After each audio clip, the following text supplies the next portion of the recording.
In this video, I'll share with you the truth about Vietnam from the viewpoint of a foreigner staying in Vietnam. First of all, there are a lot of scams. If you buy some stuff at the root store, it can be like overcharged. So be careful because the Vietnamese may not think that you already know the Vietnamese money and they try to cheat you of the money.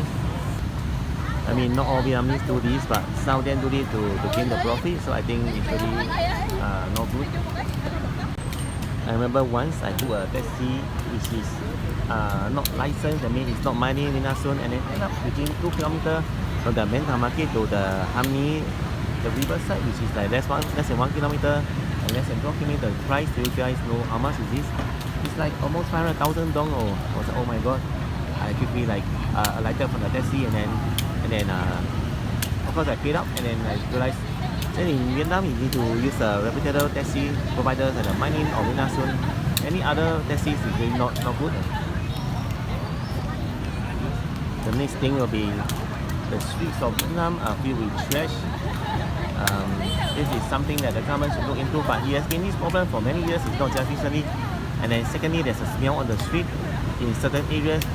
You guys know what's the reason? There's only a few reasons, but I've seen personally, it's like the Vietnamese men, some of them is just pee and urinate in the public. So that's one of the reasons of the smell. I think it's really unhygienic because some of them are really the Grab riders who handle our food when we order food. I don't know if they really wash their hands, and most of them I don't think they wash them because they are in a rush of time to deliver the order. So there's one hygiene issue. Then there's one issue if you're a foreigner in Vietnam and you really understand, listen, and can read and even sing Vietnamese, then you feel like quite strange. Why is it that the Vietnamese reply you in English when you're speaking them in fluent English? So I asked myself many times because I counted a lot of times, like maybe 70% of the time out of 10 Vietnamese people that I speak to, and then I always start the conversation by using Vietnamese. They just reply me in English. I find it quite strange. Of course, I do not ask them why, but it's just I guess that they think I'm not Vietnamese or I'm a big deal, so they try to reply me in English, or they want to practice the English themselves. But I just find that it's a bit of like disrespecting the person who is trying to speak Vietnamese to them. You know, they're speaking Vietnamese in their own language, but then they're replying in English. That's quite funny. And in Vietnam, money can solve a lot of problems. For the small issue, like in a fight or anything, they even like motorbike accidents, you can use money to solve it. But for the big crimes, it's not possible. I'll just speak about my observations on the Vietnamese guys. Like they drink a lot of alcohol and they smoke a lot every single day, to the extent that they may pass away before the age of 60 years old because their liver is damaged from all the alcohol. And not only that, they try to speak loudly in public and even sometimes curse. And in the news, it's reported that actually they beat up their wives and girlfriends. This is really not good, and they are actually quite insist on own views. They don't accept people's views. I mean, not all of them, but some of them. So I think as a foreigner, if you come to Vietnam, you need to understand the cultural difference. And then the height of the average Vietnamese guy is not too tall. It can be like from 1.6 to 1.7 meters. It's something that over 1.75, but in the later years, in the future, there will be higher, taller patterns because due to better nutrition and diet.